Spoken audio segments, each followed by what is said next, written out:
บ่មកទៅជនដែលជាអ្នកវិនិយោគចង់អត្រាប់ទិញដីទុកចំណេញ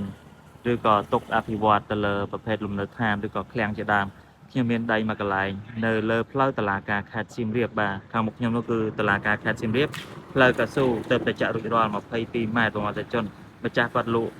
ក្រោមទីផ្សារ50%បន្ទាន់មែនទែនបាទឥឡូវចាំមើលខ្ញុំបង្ហាញទីតាំងទាំងអស់គ្នាបាទ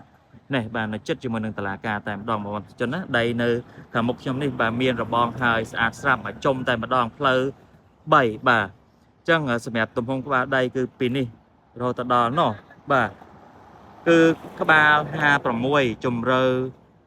87បងប្អូនជនណា4783ម៉ែត្រការ៉េបាទផ្លូវជាហៀង8ម៉ែត្រផ្លូវខាងក្រោយ6ម៉ែត្រ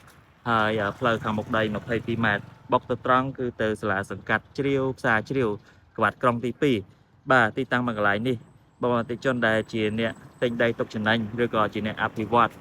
លោកចង់អ្នកទ្របអាចមកមើលទីតាំងមួយកន្លែងនេះបានបាទតម្លៃពិសេសត្រឹមតែ1ការ៉េ$145ចរចាបានទៀតបងប្អូនជនណាបាទ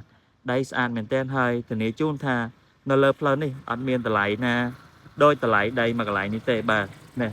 បាទទីតាំងល្អមែនទែនបងប្អូនជនទិញតែសម្រាប់ធ្វើជាចំណតរថយន្តបាទដាក់ជួលឡានជួលម៉ូតូសិនក៏បានដែរក៏បានចំណូលច្រើនដែរបាទចឹងបងប្អូនជនដែលមានចំណាប់អារម្មណ៍ចង់បាន